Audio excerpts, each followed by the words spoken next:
तो हम स्टार्ट करते हैं कि जो ऑर्गेनिज्म है उनको नंबर ऑफ सेल्स के बेस पे कैसे डिवाइड किया है। ठीक है ना, देखो डिवीजन है किसका, ऑर्गेनिज्म का, of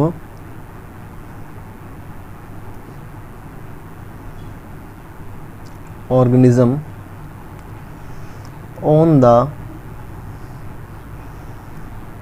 number of cell। Okay, number of cells के बेस पे ऑर्गेनिज्म को डिवाइड कर सके जाए। तो पहले देखते हैं, एक नाम आता है यूनि सेलुलर,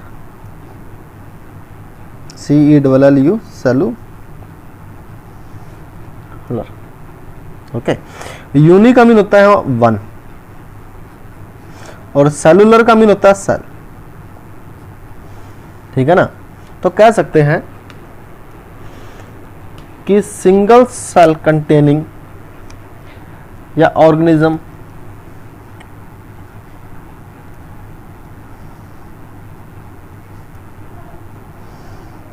दोज आर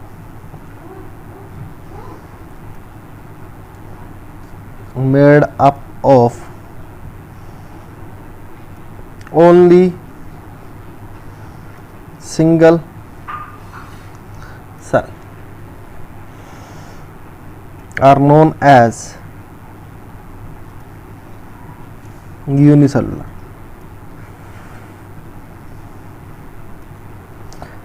देखो जो यूनिसेलुलर है ऑर्गेनिज्म, ऐसे ऑर्गेनिज्म जो सिर्फ सिंगल सेल से बने हुए हैं। ओके, अब इन ऑर्गेनिज्म के एग्जाम्पल सबसे पहले हम याद कर लेते हैं। देखो एग्जाम्पल आता है अमीबा। अमीबा के बाद में हम पढ़ेंगे पैरामीशियम,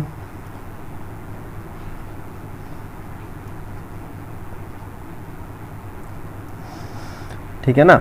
ये कुछ एग्जाम्पल है जो क्या होते हैं, यूनिसेलुलर के एग्जाम्पल है। ये देखो इतने स्मॉल होते हैं कि हम उसको नेकेड आई से नहीं देख सकते।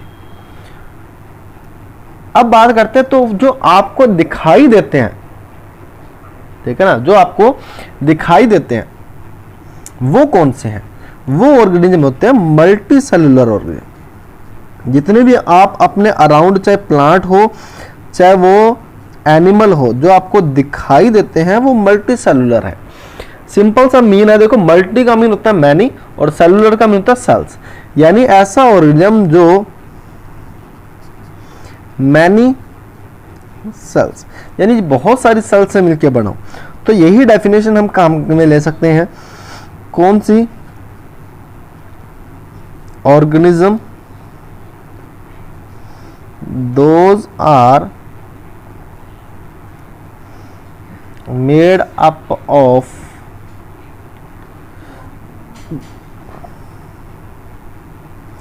Many cells are known as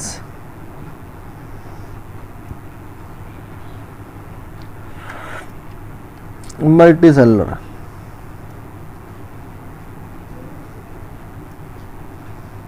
यानी जो बहुत सारी सेल से मिलके बने हैं उनको हम बोलते हैं अपने मल्टीसेलुलर। तो इसका एग्जांपल देखते हैं। इसका एग्जांपल के फॉर्म में देखो, आप अपने आप एग्जांपल देख सकते हो। जैसे आपने डॉग देखा हुआ है, काऊ देखी है, कैट देखा है, ह्यूमन बीइंग, इवन चाहे वो मेल हो फीमेल हो चाहे कुछ भी हो, ह्यूमन बीइंग भी आते हैं। इवन कि जो आप प्लांट देखते हो, जितने भी आपने प्लांट देखे हैं वो सारे के सारे किस में आते हैं, मल्टी सेलुलर में आते हैं। तो यहाँ पे हमने इसको डिवाइड किया किसके बेस पे, नंबर ऑफ सेल्स के बेस पे। या तो उसमें एक सेल्स होगी या बहुत सारी सेल्स होगी। अगर एक सेल्स है यानी सिंगल सेल है तो वो कौन सा है, वो है यूनिसेलुलर। और जिसमें बहुत सारी ज्यादा सेल्स है वो है मल्टी सेलुलर। तो इसके बेस पे हम उनको डिवाइड कर लेते हैं, सिंगल सेल में और मल्टी सेलुलर में।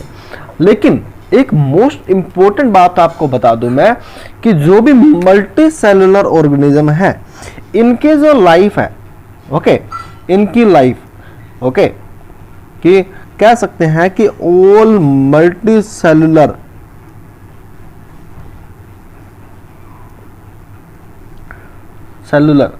begins life as a begin life as A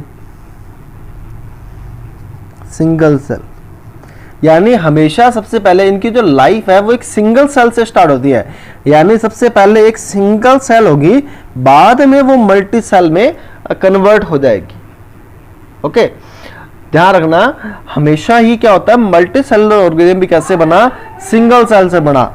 even कि अगर अपने बात करें एक एग, अंडा सुना होगा आपने, चाहे वो हैन एग हो, चाहे वो ऑस्ट्रिच एग हो, ठीक है ना। सबसे बड़ा अंडा अगर माना जाता है तो किसका माना जाता है, ऑस्ट्रिच एग जो है वो सबसे बड़ा एग माना जाता है। अब खास बात क्या है कि हैन है, उसका एग हो, ऑस्ट्रिच एग हो, दोनों अपने आप में एक सिंगल सेल, ध्यान रखना, वो अपने आप में सिंगल सेल है। और वो सिंगल सेल बाद में किस में कन्वर्ट होती है, वो जब हैन में कन्वर्ट हो जाएगी तो यहां पे ये क्या बन जाएगा, ये मल्टी सेलुलर बन जाएगा। और ऑस्ट्रिच एग है, ये भी अपने आप में क्या है, एक सिंगल सेल ही है, लेकिन जब ये डिवाइड होगा तो ये डिवाइड होके एक से बहुत सारी सेल्स कन्वर्ट हो जाएगी। यानी मैं एक डिवीजन दिखा रहा हूं आपको। सबसे पहले होती है एक सेल नॉर्मल सी, ये साइज में बड़ी हो जाएगी, ये होगी साइज में बड़ी। अब ये क्या करेगी, ये दो पार्ट में डिवाइड हो जाएगी।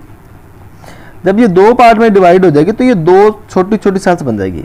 इन छोटी छोटी सेल्स के लिए वर्ड आता है क्या चीज, daughter cell, DAUGHTER, sorry DAUGHTER, daughter cell बोलते हैं इनको।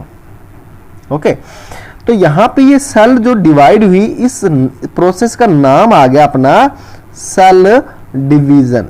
यानी कि when cell divide into two daughter cell is known as a cell division। अब ये दोनों डॉटर सेल क्या करेंगे, सेम यही प्रोसेस, ठीक है ना, सेम वही प्रोसेस, साइज में फिर बड़ी होंगी, फिर ये डिवाइड होंगी। ऐसे करते करते नंबर ऑफ सेल्स बन जाएगी। जब नंबर ऑफ सेल्स बन जाएगी तो वो क्या हो जाएगा, मल्टी सेलुलर ऑर्गेनिज्म हो जाएगा। आई होप ये आपको समझ में आया होगा। तो अब एक क्वेश्चन का आंसर दो। ये जो मैंने नाम लिखे हैं मल्टी सेलुलर ऑर्गेनिज्म के, इनके अलावा भी कोई दो नाम ऐसे सजेस्ट करो जो मल्टी सेलुलर है और आपने देखे हुए। Thank you.